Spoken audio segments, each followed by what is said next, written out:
So me and you are going to talk about TikTok's gaming content. Ever since TikTok came out of its musically ugly phase and just didn't shudder at the thought of having an account, people like knowing they had an account, all types of people started posting on there, you know, the goofy videos, the dances, gaming content, whatever niche, they all just started going on. And you know, it's nice that YouTube ain't like the only video first platform around, because I mean, there really was no comp to YouTube. Not that there is now, but like, you know, it's another option, another form of video. Because monopolies, like just pure monopolies, they ain't good for us.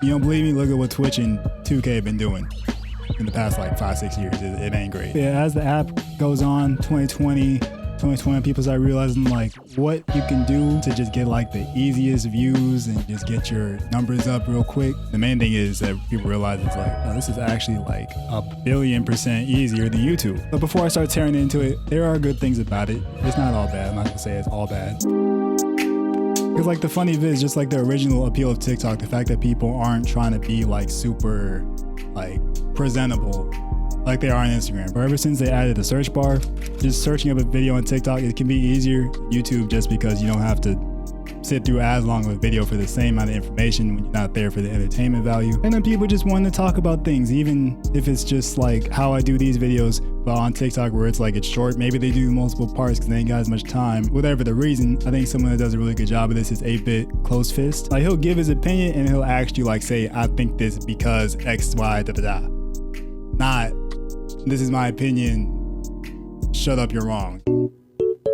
And then what's bad about it, a lot of this applies to TikTok in general, but I'm trying to stay on theme, so, you know, we'll just rock with it. Over editing, you know, when people are just like flash banging effects every millisecond trying to keep you in tune with the video.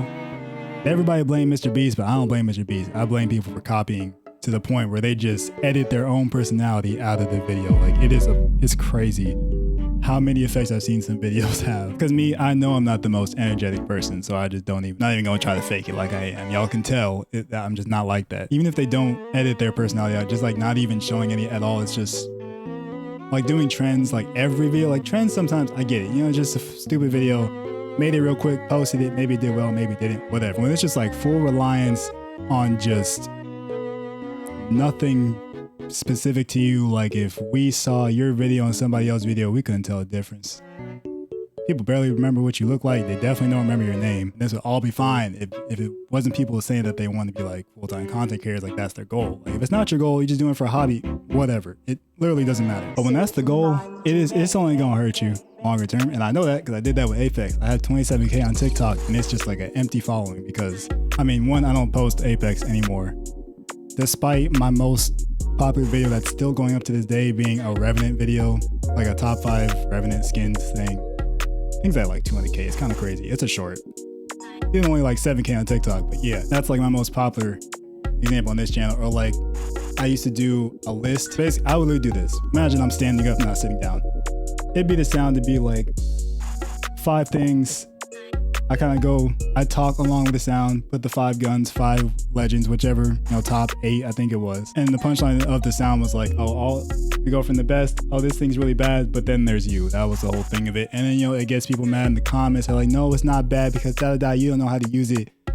And bro, when I tell you, I farmed y'all. It didn't come to anything. If I had to guess, I probably got about, at a maximum, like 1,000 like real followers on TikTok. At a maximum. I'll tell you that it was the easiest views I ever got.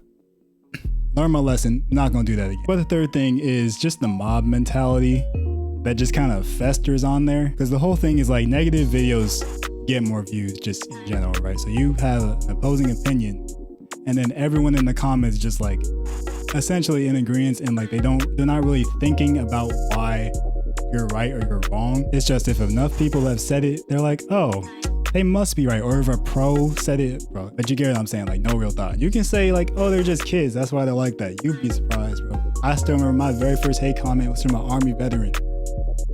Don't put too much past people, bro. People be petty, and I get it's on TikTok and then, you know, you just really there to relax or whatever, but man, times it just feel like ain't much going on, and you know? And maybe it'd be a little bit less of that if the old folks up in the big room over in DC decide to ban it. Is it gonna happen? I don't know. I haven't really kept up with it, if I'm being real with you. But what if it did get banned? Some people would go to YouTube. Some people would just go to Instagram Reels. I think that's like the major second option. I think people's hierarchy is like TikTok, Reels, Shorts, everything else pretty much. Yeah, people like 8-Bit, they'd be fine on YouTube. It'd just be like, you wouldn't have the comment replies, I guess. And you can get monetized through Shorts too. I mean, YouTube be paying, everything pays better than TikTok, like no matter what it is. But yeah, Shorts, they pay more than TikTok. I would assume Reels does, but I have no idea. I've only posted like 8 Reels ever. And as much as the TikTok audience is accustomed to just minute or shorter videos, there are good videos.